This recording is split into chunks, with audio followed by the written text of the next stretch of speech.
Vous avez été plus d'une centaine venus communier avec lui sur cette scène devenue mythique. C'est le global!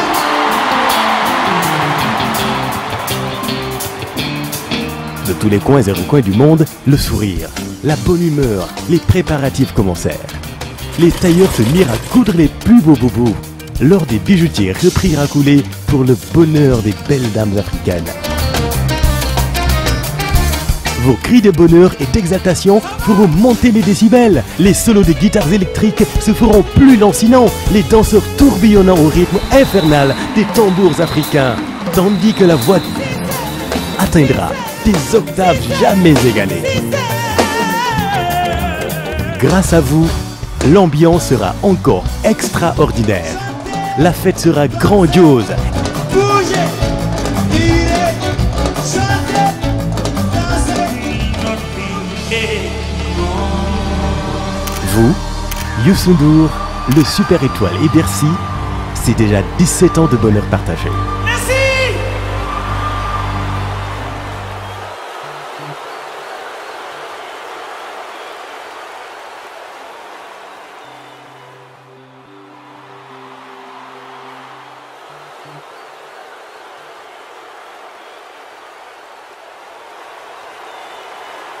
Ça, c'est Youssou N'Dour!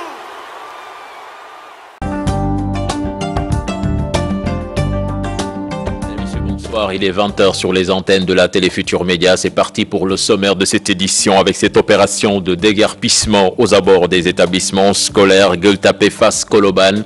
Une initiative de la sous-préfecture de Dakar. Les déguerpis expriment leur désarroi dans ce journal.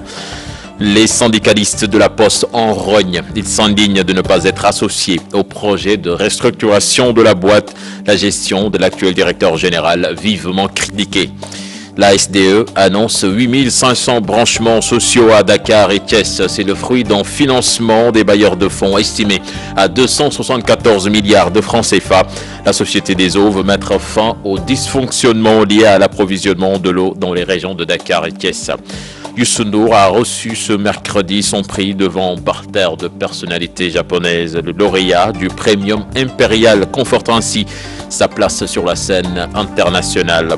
L'invité du 20h, il s'agit du professeur Abdoul Khan, l'auteur de l'ouvrage L'éthique, le soignant et la société. Voilà le sommaire de cette édition. Dans quelques instants, le développement.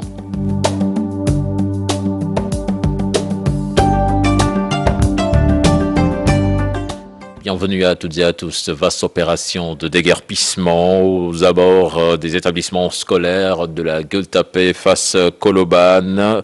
C'était ce matin. Le sous-préfet de Dakar Plateau avertit, selon Serigne Dibi, Dibi Diallo plutôt, rien ne sera comme avant. Une brigade de surveillance est d'ailleurs installée pour veiller au respect des nouvelles dispositions prises qui ne font pas l'affaire des occupants. Ils disent n'avoir aucun site où aller. Les détails dans ce reportage signé à Maïmouna Ndiaye et Pape Sangone Baye. Elles ont fait des décennies ici aux abords de l'école Paille. Nous sommes à Gueule-Tapée. Des lavandières invitées à plier bagages. Libérer la voie publique. Des mères de famille désespérées. Nous avons toujours travaillé sur ce site et c'est juste pour aider nos époux dans les charges familiales. Si les autorités nous demandent de quitter, c'est un manque à gagner énorme.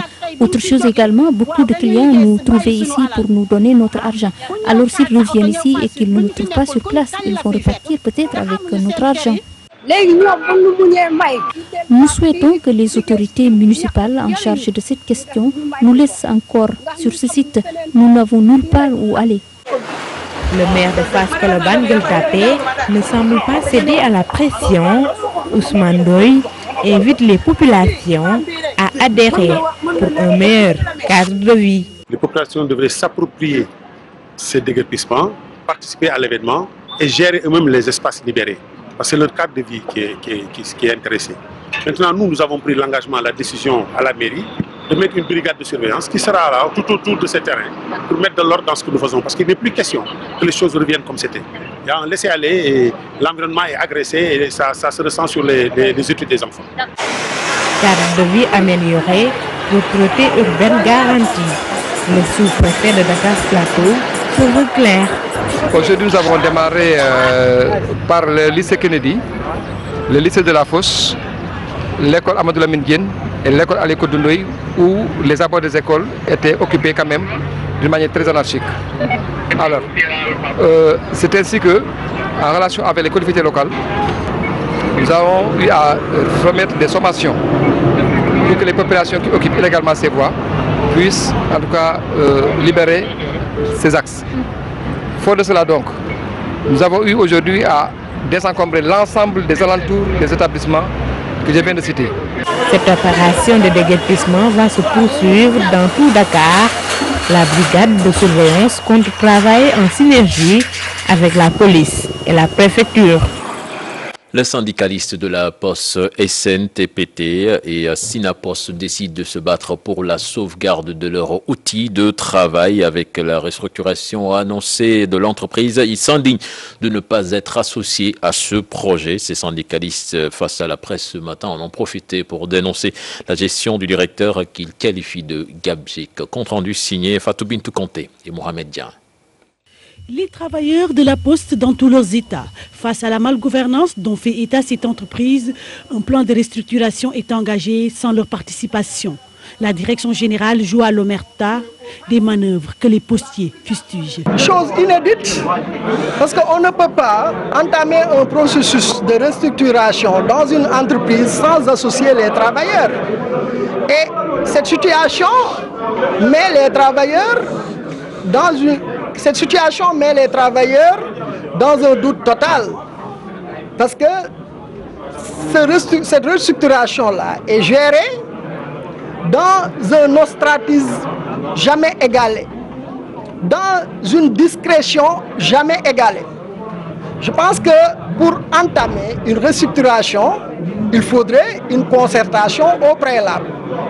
Toujours dans cette restructuration, Poste Finance va être séparée de la Poste. Les postiers, dans une incertitude totale, refusent ce projet et demandent à être édifiés. Selon le mémorandum de politiques économiques et financières du ministre de l'économie et des finances du Sénégal, Poste Finance sera séparée de la Poste. Je pense que c'est une décision hasardeuse. Du moment que la conférence des ministres des Postes et Télécommunications dans le cadre de l'Union africaine recommande fortement les administrations postales africaines de jouer le rôle d'inclusion financière en direction des couches les plus défavorisées. Aujourd'hui, si on veut ôter Poste Finance de la Poste et en faire une banque commerciale, c'est ôter les populations de cette utilité d'ordre social. De restructuration annoncée. Pourquoi il s'est permis de ses libertés? Il est entre les avions et je pense que si on s'aventurait à faire des statistiques par rapport à ses voyages, il est plus à l'étranger qu'ici. Et nous ne savons qu'est-ce qu'il est allé faire à l'étranger. Pourquoi ces promenades? Pourquoi ces voyages de prestige? Avec cette situation, les postiers comptent se battre jusqu'à leur dernière énergie pour la préservation de leurs outils de travail. Toujours sur le front social, l'intersyndicale regroupant les travailleurs du journal Le Soleil décide de suspendre les négociations avec leur directeur général Cheikh Thiam, des travailleurs qui ont déjà déposé un préavis de grève et il n'exclut aucune forme de revendication légale pour régler les problèmes de leur entreprise. Là-dessus, nous écoutons Chérif Thiam, délégué du personnel. Il est interrogé par Cheikh Hassan Affal et Tierno Laurent Mendy. Nous avons décidé de rompre toute négociation avec la direction générale jusqu'à nouvel ordre. Tout simplement parce que nous avons constaté que cela fait maintenant plus de 6 mois, on est en négociation avec lui sous la tutelle du ministre du Travail, mais on se rend compte que depuis lors, rien n'a bougé. Sur les 11 points de notre plateforme revendicative, nous avons constaté qu'il n'y a aucune évolution. Cette direction générale-là essaye justement de gagner du temps. Et nous, au niveau du Soleil, il y a des problèmes sérieux. Il y a des problèmes qui se passent ici. Nous voulons des solutions immédiates. Rien que pour la distribution du journal. Nous avons décidé de commun accord avec toute l'intersyndicale d'arrêter les négociations. Et maintenant, nous avons déposé un préavis de grève au niveau de l'inspection du travail. Et puis ce coup de gueule des travailleurs du domaine industriel de textile de Kaolack face à la presse ce matin. Ils ont élevé la voix pour dire non aux tentatives de démantèlement d'une partie des installations de leur usine. Ils interpellent les autorités locales et leur ministère de tutelle. Les détails avec Ibrahima Diamé. Les tentatives de démantèlement de l'usine Domitexka ne vont jamais prospérer. Ce sont les travailleurs de l'entreprise qui ont tapé ainsi du poing sur la table en réaction à des agissements de personnes qu'ils considèrent comme mal intentionnés. Face à la presse, ils ont demandé à leurs détracteurs d'arrêter ces agissements qui sont mis par des intérêts personnels. C'est pour vous dire que peut-être nous n'avons pas le temps de répondre à des gens qui sont toujours voués à l'échec. Nous vous expliquons que Domitexka tourne actuellement avec plus de 80 personnes, composé d'anciens éléments de la Sotiba et de Sotexka et quelques recrues du terroir de Kaolack. Et c'est une première au Sénégal, une entreprise totalement prise en charge par les travailleurs. Nous alertons aussi l'État du Sénégal à travers le ministre de l'Industrie, ainsi que les autorités kaolackoises, au jugement de tierces personnes pour démanteler cette usine qui fonctionne actuellement, vous avez vérifié. Un éventuel démantèlement de cette usine est perçu par les travailleurs comme une catastrophe qui va porter lourdement préjudice à ces dizaines de pères de famille qui y gagnent leur vie. C'est pourquoi ils vont faire face quoi qu'il arrive. Nous avons donné espoir à tant de pères de famille ici. Et rien au monde ne pourra nous empêcher de continuer sur cette lancée. Ça, ne vous en faites pas. Rien au monde. On est prêt pour partir à la bataille. Si quelqu'un a un problème personnel, il n'a qu'à le régler. Ces travailleurs interpellent ainsi l'État à travers le ministère de l'Industrie pour un renforcement de la capacité de production de cette usine. Au moins 500 personnes fixes et 500 personnes en intermittence comme ça. Cette usine est capable de prendre au minimum 1000 personnes. Du début du coton jusqu'au tissu. Du coton jusqu'au tissu. Mais vous voyez ce qu'il en est. Ça est laissé en rade par l'État du Sénégal et qui détient, à qui cette usine appartient. Domitexka, ou domaine industriel de textile de Kaolack, est né des cendres de l'ancienne Sotiba. Elle est implantée dans la zone industrielle de Kawon et s'active dans la fabrication de tissus dont l'essentiel est vendu à l'extérieur dans la sous-région. Risque de pénurie de pain les 1er et 2 novembre prochains dans la banlieue dakaroise. Le regroupement des boulangers de la banlieue va observer un arrêt de travail et c'est pour dénoncer la hausse du prix du sac de la farine qui a augmenté de 4 000 francs CFA. Ils l'ont dit à Pékin. Là-dessus, nous écoutons les propos de Modou Gaye, le trésorier du regroupement donc des boulangers de la banlieue, des propos recueillis par Salif Sow. Depuis le mois de Ramadan, nous avons alerté par tous les moyens sur la situation que vivent les boulangers. La boulangerie est en agonie à cause du prix excessif de la farine. Les boulangers ne s'en sortent plus. Nous en avons recensé plus de 27 boulangers seulement à Dakar qui ont fermé leurs portes, sans compter les boulangers qui ont des difficultés à payer leurs engagements contractés avec les banques, les fournisseurs. Maintenant, nous ne pouvons plus aller en avant. Nous avons décidé d'arrêter le travail, le 1er et le 2, pour trouver une solution à ce problème, en faute de quoi nous arrêterons définitivement jusqu'à nouvel ordre. Pour aller avant, c'est la diminution du prix de la farine, 4 500 francs. C'est la différence que nous payons maintenant, avant le Ramadan et maintenant. C'est excessif, c'est insupportable. On avait établi le prix de la farine à 18 000 francs, mais ça n'a jamais coûté 18 000 francs. Sur le marché, ça n'a jamais existé. La hausse du prix de la farine, une situation qui cause d'énormes préjudices aux boulangers rencontrés au marché à Tilène, même s'ils ne sont pas au courant de la grève annoncée par leurs collègues de la banlieue les 1er et 2 novembre prochains. Ils sont d'avis que les autorités doivent revoir à la baisse le prix du sac de 50 kg. Un reportage signé Fatima Ba et Mardia. Dans son bureau, Moussa encaisse les recettes de la vente de pain de ce jeudi. Ce boulanger n'est pas au courant de la grève annoncée par ses collègues. Mais si c'est pour exiger la baisse du prix du sac de farine, il est partant. Quand il y a hausse, ça peut durer entre 2 et 3 mois, ça revient à la normale. Mais cette année, on a vu que depuis le mois de mai, le prix est fixé à 17 000. Certains boulangers ont des problèmes parce que normalement le prix est actuellement cher. L'année passée, à cette période, on l'achetait à 14 500. Actuellement, vous l'achetez à 17 500. La hausse sur le prix du sac de farine est effective depuis 5 mois. Une situation qui n'est pas sans conséquence sur les revenus. Par rapport aux ouvriers, par rapport à l'impôt, par rapport à les presses, qu'est-ce que social, tu dois régler chaque 3 mois toutes ces sociétés. Donc s'il y a un hausse et tu n'es pas prêt, donc tu as, même si tu as un retard de paiement, on t'envoie des huissiers pour que tu le règles. Donc si le prix du farine augmente, donc il y aura des perturbations sur le marché. Avant, on a 15 000, mais instant il donne 17 500. On a eu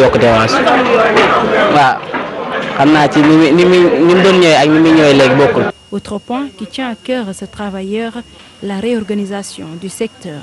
En Côte d'Ivoire et en Mali, on a fixé le prix du sac de farine. Donc pourquoi pas au Sénégal on ne peut pas fixer le prix du sac de farine? C'est l'État qui doit fixer et tout le monde se conforme à ça. Si les moulins vendent au-dessus de ça, c'est leur problème. Mais l'État doit fixer le prix du farine. Les boulangers annoncent une grève les 1er et 2 novembre, ce pour exiger la baisse du prix du sac de farine. Il est passé de 14 500 à 17 500 francs. La taxe imposée aux frigoristes vendant de la glace à tout bas pour les besoins du Magal, jugée excessive par les convoyeurs et autres personnes œuvrant dans le domaine de la glace. Pour Astou Badiane, les 20 000 francs de taxes sont trop chers. Je vous propose de l'écouter. Elle est interrogée par Cheikh Hassan Afal et Tierno Laurent Mendy. Mais il se trouvait que la taxe est chère. Chaque année, on amène la glace à Touba pour la vendre, mais la taxe est trop chère. 20 000 francs par camion, c'est beaucoup. Alors on demande qu'on la diminue, car on dépense beaucoup d'argent pour approvisionner la ville sainte en glace. Parce que la taxe est louer auto cher, 300 000, 400 000. Donc ce que l'on demande, c'est de l'aide pour diminuer cette taxe.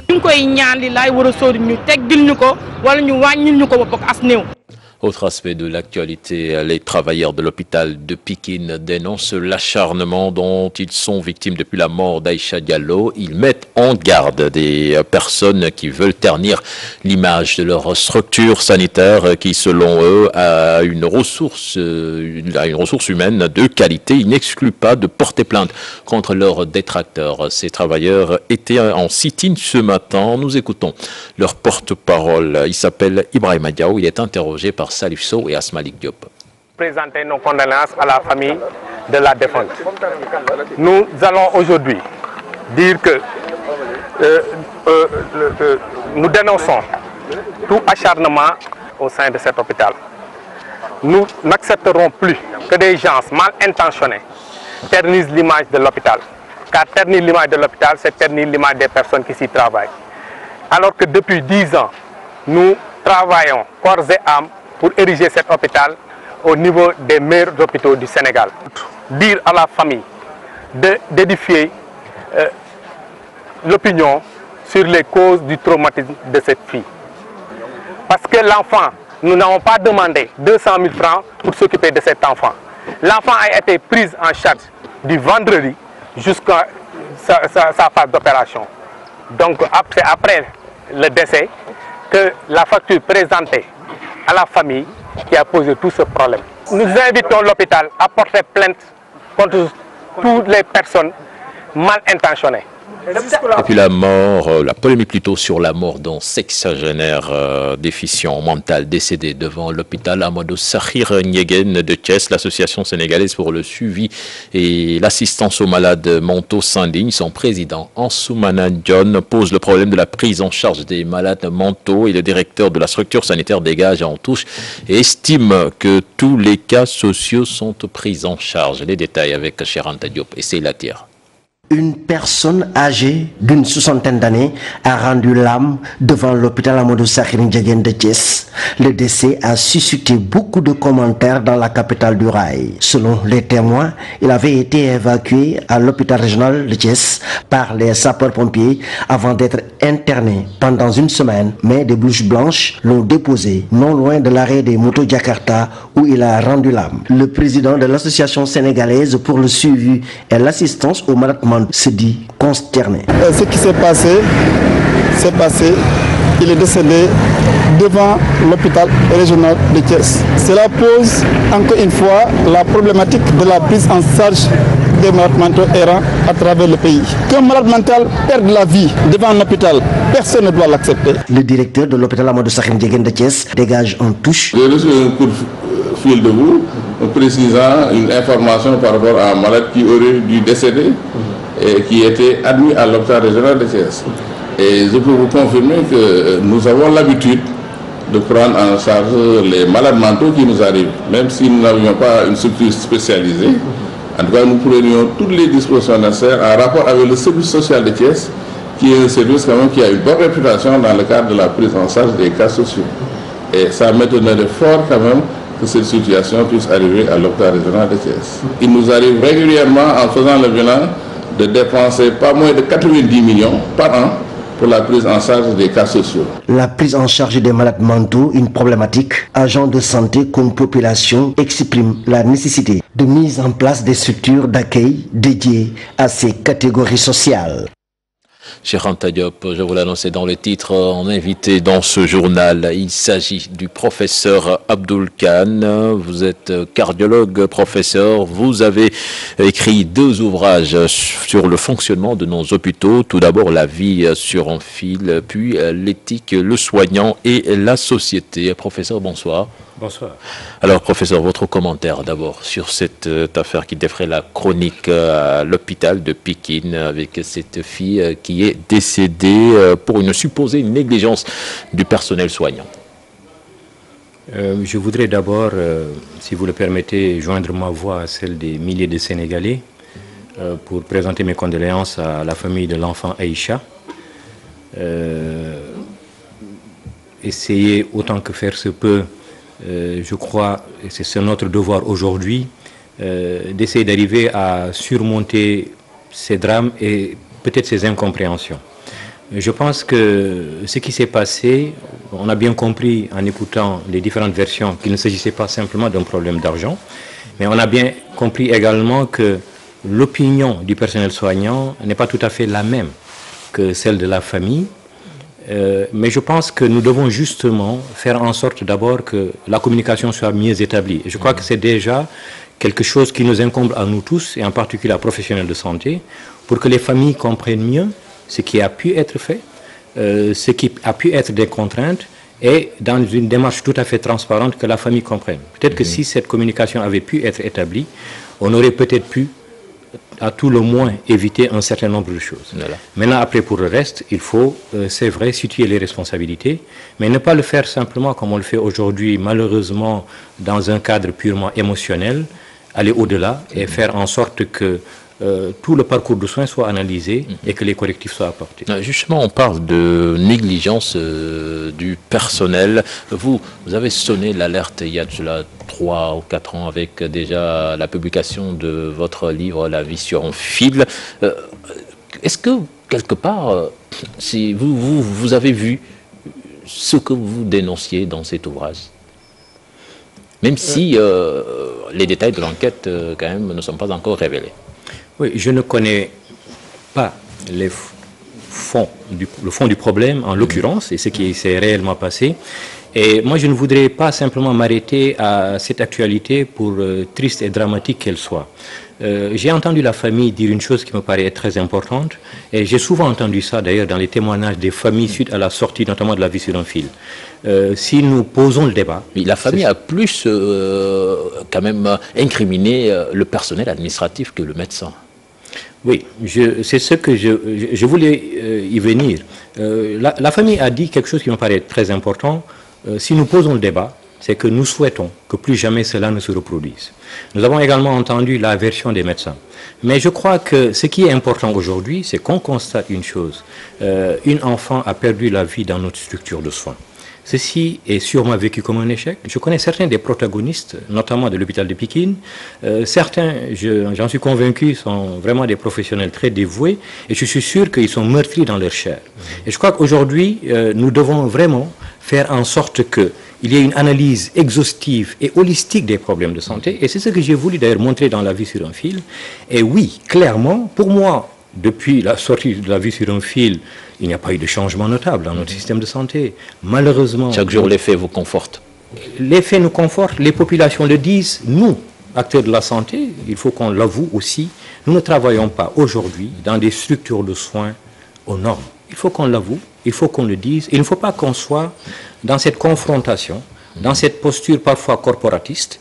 Il faut qu'on puisse montrer à la population le dévouement et l'engagement de beaucoup de professionnels de santé, mais il faut qu'on puisse comprendre aussi aujourd'hui que nous n'offrons pas le meilleur parce que notre système de santé ne répond pas réellement aux normes. Et c'est ce que j'ai voulu montrer dans la vie sur un fil. Il y a de la vision et de l'engagement de l'État, des moyens mis en œuvre, des défaillances humaines certainement, et parfois aussi une communication qui n'est pas la plus saine. Et je crois qu'il faut questionner toutes ces étapes-là si nous voulons apporter des solutions. Justement, on a beaucoup parlé de prise en charge de l'urgence dans cette histoire. Et selon vous, est-ce que c'est un véritable problème dans nos hôpitaux? Clairement, pas seulement dans nos hôpitaux, dans notre système de soins de façon générale. Je crois qu'il faut rappeler que pendant longtemps, nous avions oublié de mettre en place un système cohérent pour faire face à certains fléaux ou certaines maladies. C'est le cas des maladies chroniques, les cancers, les maladies cardiovasculaires. Nous ne sommes vraiment pas bien outillés pour les prendre en charge. Je parle de notre système de soins en général. Et pire encore, les urgences, non. Un autre élément, c'est que nous ne sommes pas bien outillés pour prendre en charge les personnes qui auraient aujourd'hui un déficit, un handicap, les déficients mentaux, quelqu'un qui est frappé d'AVC. On n'a pas aujourd'hui une continuité des soins qui permettent de le faire. Autrement dit, nous avons réellement, et il faut que les gens prennent conscience de ça, reconstruire un vrai système de santé. Et évidemment, les urgences étant particulièrement sensibles, ce n'est pas seulement les hôpitaux. C'est en amont des hôpitaux qu'on a des problèmes. Les postes de santé, les centres de santé ont beaucoup de problèmes, d'abord au niveau des infrastructures pour les urgences, pour le personnel et les compétences. Je peux défier quiconque qu'aujourd'hui, un défibrillateur qui doit exister, même dans des dancing ou dans des lieux publics, n'existe pas dans la majorité de nos centres de santé, ce qui n'est pas concevable. Et puis, évidemment, les drogues d'urgence. Et donc, il y a tout ça qui fait que les patients, parfois, confluent vers l'hôpital. L'hôpital n'a pas toujours ce qu'il faut, le personnel peut être... Et justement, ce personnel, ce manque de ressources humaines, quand même, peut-il expliquer ce genre de cas comme ce qui s'est passé à Pékin? Non, il ne s'agit pas simplement de ça. Il y a aussi la question de l'organisation. Et comme je disais, il y a parfois une affluence de personnes vers les hôpitaux et qui peut-être auraient dû être traitées en amont. On pense un peu trop vite hôpital, alors qu'on peut gérer dans des structures plus périphériques un certain nombre de cas, et ces cas devraient être même référés pour la plupart vers les hôpitaux. Même en cas d'urgence. Surtout en cas d'urgence. Je rappelle toujours que le meilleur traitement en matière d'urgence, c'est le temps. Donc, aller dans le centre de santé qui vous est le plus proche, c'est cela la garantie. Mais vous me direz, à condition que le centre de santé soit outillé. Je vous dirai, hélas, que l'électrocardiogramme et un certain nombre d'outils d'urgence n'existent pas dans la majorité de nos structures périphériques. Donc, il faut qu'on repense nos structures de santé, que nos postes de santé soient mieux outillés, que nos centres de santé soient mieux outillés, qu'on forme mieux, qu'on renforce la capacité de nos agents de santé, et puis qu'ils puissent se référer de la façon la plus cohérente possible vers les hôpitaux. Mais ça suppose aussi qu'il y ait une coordination de tout cela. Et il n'y a pas aujourd'hui une coordination. Aujourd'hui, il y a des gens qui prennent un malade dans une ambulance, qui font le tour de la ville et qui n'arrivent pas à les placer. Donc il faut vraiment qu'aujourd'hui on prenne conscience que c'est notre système de santé qui est en cause, et c'est tout cela qu'il faut analyser, sinon nous allons, je crois, dans des débats et des drames qui sont comme ça, être dans un débat purement passionné et émotionnel, sans jamais poser les vrais débats et essayer d'y apporter des solutions. Professeur, on parle souvent aussi de questions d'éthique dans ce genre d'histoire. Vous avez dans vos deux ouvrages même parlé de ces hôpitaux, entreprises qui s'éloignent de plus en plus de leur mission cardinale. Est-ce que ça également, c'est un réel problème dans le système sanitaire sénégalais? Plus qu'un réel problème, pour moi, c'est la pierre angulaire de tous nos fléaux. D'abord de notre société. C'est pourquoi d'ailleurs j'ai ajouté société dans le titre de mon ouvrage. Si j'ai voulu d'ailleurs écrire avant l'ouvrage sur les aspects techniques, un ouvrage sur les aspects éthiques, c'est que pour moi il y a un préalable que nous n'avons pas résolu. C'est quelle est l'idéologie qui sous-tend notre politique de santé? Est-ce que nous mettons en avant l'équité et la justice? Parce que la santé doit être, à mon avis, un des grands témoins de ce qu'une république, notamment juste, égalitaire et démocratique, doit mettre en avant. L'école, pareil d'ailleurs. Et c'est pour cette raison-là que je pense que c'est là que nous avons failli.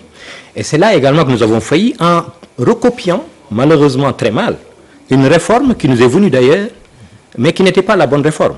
On a copié, notamment sur les pays occidentaux et la France, une réforme dite hospitalière qui a voulu placer l'hôpital dans ce concept d'hôpital-entreprise. Soyons plus performants, mais soyons plus performants certes, mais il y a eu tout de suite cette dérive mercantile, qui aujourd'hui d'ailleurs existe en France. Mais la différence est de taille, parce que la France avait il y a 30-40 ans réformé son hôpital pour l'humaniser. Nous n'avons pas humanisé nos hôpitaux et nous sommes allés dans la dérive mercantile. Donc il nous faut revenir aux fondamentaux de ce qu'est la médecine, c'est de rendre service à l'humain, c'est de promouvoir une justice et une équité, et en particulier permettre aux plus démunis de se soigner. C'est ça que nous avons raté. Et cette question éthique-là n'est pas bien appréhendée par les autorités, par les décideurs, par les professionnels de santé. Moi, je suis enseignant, mais je pense que malheureusement, ce n'est pas enseigné. Mais comment en est-on arrivé là, tout en sachant que quand même, ces professionnels de la santé sont des agents assermentés? Alors, je voudrais d'abord, et ce n'est pas du tout par corporatisme que je le dis, je suis à peu près convaincu que les populations, de façon générale, ont souvent un préjugé favorable vis-à-vis des soignants. Il reste néanmoins que nous devons bien comprendre que dans les curricula, nous n'enseignons pas le savoir-être, l'éthique. Aujourd'hui, nous avons mis des modules sur l'éthique dans les curricula de formation. Mais je l'ai dit dans mon ouvrage, on n'enseigne pas l'éthique comme on enseigne un module de mathématiques ou de sciences physiques ou d'anatomie. Il faut susciter un comportement éthique. Il faut favoriser un changement de comportement. Et il faut promouvoir la discussion éthique. Ces cas ou ces drames auraient pu aujourd'hui être discutés dans nos hôpitaux. Qu'est-ce qui s'est passé? Que pouvons-nous faire pour l'éviter? Quelle est la responsabilité de chacun? Et en questionnant sans complaisance tous ces aspects-là, chacun pourra dire, en se regardant dans un miroir, moi, je peux faire mieux. Autre chose qui me paraît important, l'éthique doit être posée, mais il faut que ce soit évalué, parce que c'est un service aux populations. Il faut que les populations nous disent, voilà ce que nous trouvons qui est bien, et voilà ce qui ne l'est pas. Aujourd'hui, vous le voyez très bien, ce débat montre clairement, les agents de santé se défendent, les populations vont sur l'invective. Cela veut dire justement que l'éthique de la discussion, nous n'avons pas su la créer, et ça nous rattrape tout le temps dans une confrontation manichéenne qui malheureusement ne devrait pas avoir lieu, parce qu'un projet de santé et de soins, c'est une alliance entre les soignants d'une part, et les patients et les populations d'autre part, et cette confrontation est pour moi un bel exemple, malheureusement, que nous ne sommes pas dans le débat éthique. Alors, professeur, comment sortir de ce gouffre? Vous invoquez dans vos ouvrages cette dimension spirituelle de la médecine, quand même, qui pourrait être une porte de salut, une voie de salut. Oui, il me paraît essentiel de se souvenir que c'est vraiment parmi les matières scientifiques, s'il y en a une qui est en partie une science, mais aussi et surtout un art, c'est la médecine. Et la médecine s'adresse à un être humain. Et s'adresser à un être humain, donc ce n'est pas simplement la technicité qui permet de résoudre tous les problèmes. Les patients ne savent pas forcément quelle est ma compétence de cardiologue. Par contre, que je les écoute, que je leur parle, que je puisse les rassurer, souvent d'ailleurs, font que dans leur entendement, je suis un bon médecin. Peut-être que je ne le suis pas techniquement. Et je crois que c'est ça, aujourd'hui, que nous devons enseigner. Montrer aux médecins que vous avez un double rôle. Vous avez un rôle de technicien, et c'est une dimension éthique aussi. Si je ne suis pas compétent, je ne soigne pas bien les gens. Mais il faut aussi, surtout, qu'on puisse promouvoir le savoir-être, qu'on puisse promouvoir, et je le dis de façon très simple, la gentillesse, l'aménité, l'exemplarité. Non pas en placardant la charte du malade, non pas en rappelant les grandes constitutions, mais en rappelant tout simplement ce qu'un homme, un croyant, doit faire tous les jours, c'est-à-dire être gentil et bon. Et pour moi, ça, c'est consubstantiel du métier de médecin. Si on sort de ce cadre-là, pour moi, on est plus dans des incantations, en rappelant de grands principes, mais la question simple, c'est un rendez-vous entre un homme et un autre homme. Mon patient et moi. Et si la gentillesse, si la communication n'est pas établie, on est dans ces incompréhensions-là. Et ça, me paraît important. Ceci ne veut pas dire, encore une fois, qu'il faut qu'on évalue clairement ce qui a été fait, qu'on situe les responsabilités et qu'on sanctionne le cas échéant. Mais pour moi, la vraie solution, encore une fois, doit être dans la transcendance qui permet notamment aux soignants d'aller au-delà de ces crises-là. Je m'en parlais tout à l'heure d'éthique. Et ces médecins qui sont dans le public et qui passent le plus de leur temps dans les cliniques, c'est un vrai problème. C'est un vrai problème. C'est un vrai problème qui pose d'ailleurs plusieurs types de débats. Le premier type de débat, c'est il faut bien comprendre les médecins qui sont dans le privé. Beaucoup de médecins ont des salaires qui ne dépassent pas 150 ou 200 000 francs jusqu'à une époque récente. Souvenez-vous que c'est quand même des bac plus 8. Un spécialiste, c'est un bac plus 12 ou 13. Souvenez-vous qu'une facture d'électricité au Sénégal, c'est aussi peut-être le salaire de ce médecin-là. Souvenez-vous que nos sociétés disent il faut que vous ayez une belle voiture. Donc, cela veut dire qu'aujourd'hui, il y a une réalité. Je fais partie de ceux qui disent, quand je dis ça avec mes étudiants, que mes amis, il faut évidemment vous protéger matériellement, mais ne le faites pas à n'importe quel prix. Nous avons une loi qui est obsolète, qui dit que seuls 5 à 10% des médecins, grosso modo, ont droit à faire du privé. Mais pour moi, cette loi, il faut la changer. Mais il faut contrôler le privé. Il faut mettre des garde-fous. Et quand on aura mis des garde-fous, il faut sanctionner, le cas échéant, ceux qui ne respecteraient pas ça. Mais les autorités se taisent. La corporation des médecins n'aime pas trop en parler. Nous savons tous que nous ne faisons pas les choses pas forcément selon les règles. Et évidemment, ça ouvre la porte à plusieurs abus. Voilà, professeur, vous exercez toujours? Bien sûr, je ne suis que médecin enseignant, donc j'exerce évidemment. Donc vous n'avez pas démissionné de la médecine comme certains ont pu le croire? Jamais, je ne peux pas démissionner de la médecine. J'ai dit que je souhaite prendre ma retraite à l'université Cheikh Anta Diop de Dakar comme enseignant et comme médecin praticien hospitalisé dans un hôpital public. Aujourd'hui, je travaille dans 2 structures publiques de soins. Je dois développer un nouveau service de cardiologie dans un de nos nouveaux hôpitaux. On m'a confié une structure de soins de l'université Cheikh Anta Diop et puis je travaille comme enseignant à la faculté de médecine de Dakar et dans les autres facultés de médecine publique du Sénégal. Je ne fais que ça, donc je ne suis absolument démissionnaire de rien du tout. J'ai changé de cap parce que j'ai pensé qu'à un moment il faut savoir partir sur de nouvelles expériences. Un nouveau livre à l'horizon? Oui. Un nouveau livre qui parlera d'une question de santé, mais qui ne parlera pas d'une question de santé sous l'angle où on peut l'attendre, mais qui dit simplement que les questions de santé dépendent éminemment des questions socio-économiques et culturelles. Puisque vous m'interrogez, je vais vous dire de quoi j'ai parlé. J'ai parlé de l'épidémie à fièvre Ebola, sous forme d'un roman. Mais c'est pour montrer que si on a eu Ebola, c'est une faillite à plusieurs niveaux, faillite politique, faillite sociale, problème par rapport à notre culture et évidemment faillite par rapport à notre système de soins. 100 cas d'Ebola à Berlin n'aurait pas entraîné cette épidémie meurtrière. C'est la preuve que l'Afrique doit faire quelques efforts supplémentaires pour se sortir la tête de l'eau. Voilà, merci professeur. C'est moi, merci beaucoup. La suite de cette édition avec ces 274 milliards de francs CFA octroyés à la SDE en financement des bailleurs de fonds pour permettre de réaliser 8500 branchements sociaux dans les régions de Dakar et Thiès. C'est le secrétaire général du ministère de l'Hydraulique qui en a fait l'annonce. Tierno Ahmed Babali soutient que la Société des eaux est en train de mettre en place des mécanismes pour mettre fin aux dysfonctionnements liés à l'approvisionnement de l'eau à Dakar et Thiès. Les détails avec Cher Tidjan John et Pape Sangoné Mbaye. Une enveloppe de 274 milliards pour améliorer le système d'alimentation en eau dans les régions de Dakar et Thiès. Pour y arriver, une panoplie de réalisations est prévue. Il s'agit d'une usine de traitement de pompage d'une capacité de 20 000 m3 jour, une conduite de transport sur 216 km et 8500 branchements sociaux. Cette mégalopole en devenir concentre 80% des besoins journaliers en eau déjà. L'exercice a consisté à définir un outil de planification des investissements et des infrastructures avec la SONES pour l'horizon 2035 en phase avec les orientations du plan Sénégal émergent. À côté de ces grands projets, il y a d'autres composantes inscrites dans des programmes d'urgence et dans le programme spécial d'alimentation de Dakar 2018-2019 qui consiste à réaliser une batterie de forage au niveau des champs captants de Tafet et de Bayar. La principale cause de la recrudescence des pénuries d'eau dans la capitale sénégalaise détectée, c'est parce que Dakar hérite d'un vieux château d'eau qui date de 1930.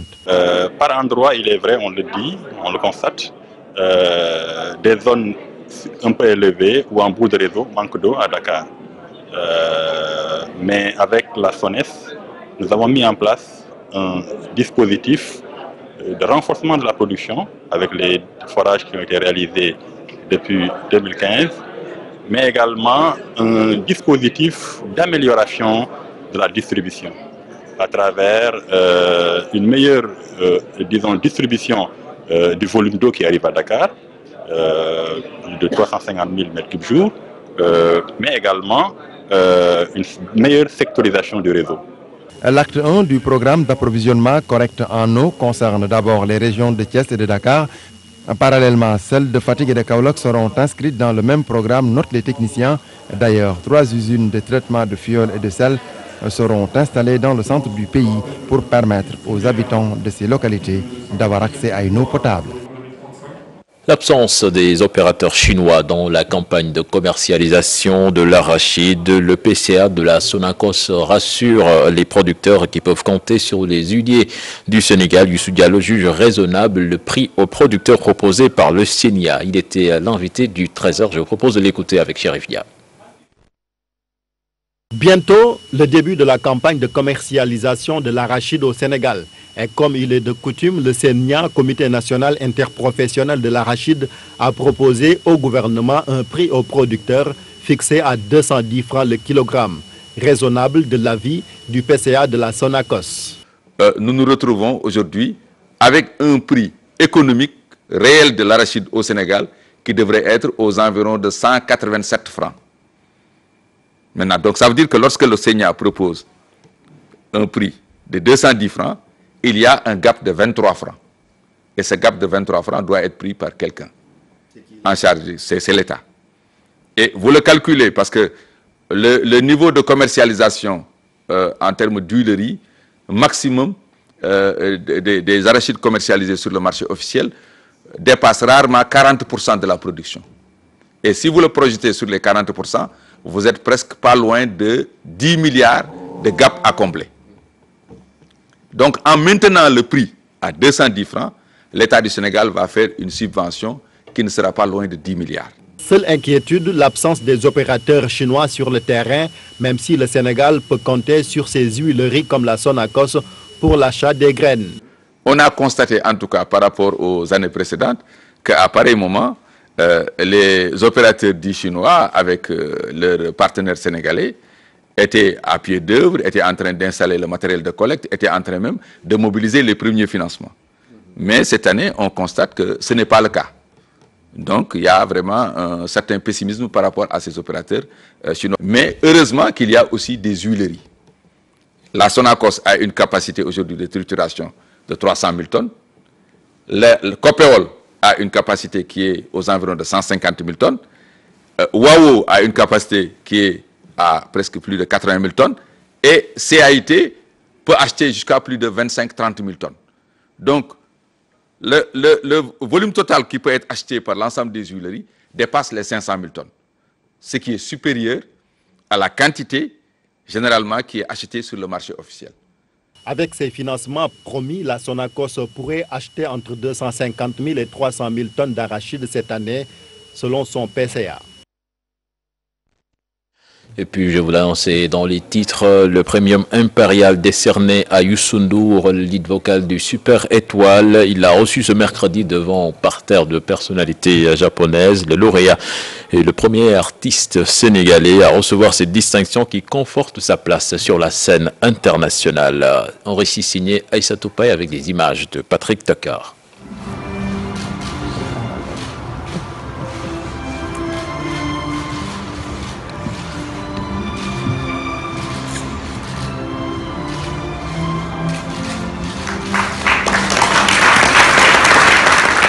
Catégorie musique, le Premium Impérial est décerné à une icône, un chantre de la musique sénégalaise, à ne plus présenter Youssou Madjiguène N'Dour. Et une consécration de plus pour l'enfant de la Médina. Ce prestigieux prix, l'un des plus importants, équivalent japonais des Oscars, vient couronner des années de labeur, de succès d'une riche carrière avec pour seul objectif la promotion et de la musique sénégalaise et de la musique africaine à travers le monde. Wake up, stand up, Africa. Gëmal sa bopp, gëm li nga doon doon. Lu bare nga am, lu bare nga mun. Waruloo noppee ni. La récompense est bien méritée après tant d'années d'efforts de l'instigateur de la world music. La cour impériale japonaise a rendu à César ce qui lui appartenait. Le leader du Super Étoile reçoit avec honneur ce prix, en plein préparatif pour offrir aux mélomanes et de l'Afrique et de la diaspora un Bercy d'enfer pour toujours, vendre la destination Sénégal. Le prince, devenu roi de la musique sénégalaise, dit arigato gozaimasu à l'association japonaise des arts. Thank you. Arigato. Thank you. Thank you very much, Mr. Ndour. Et ça Topey, c'était le dernier élément de ce journal. Prochain rendez-vous pour l'information, ce sera à 0h avec le tout en images. Excellent suite de programme en compagnie de la TFM. Au revoir.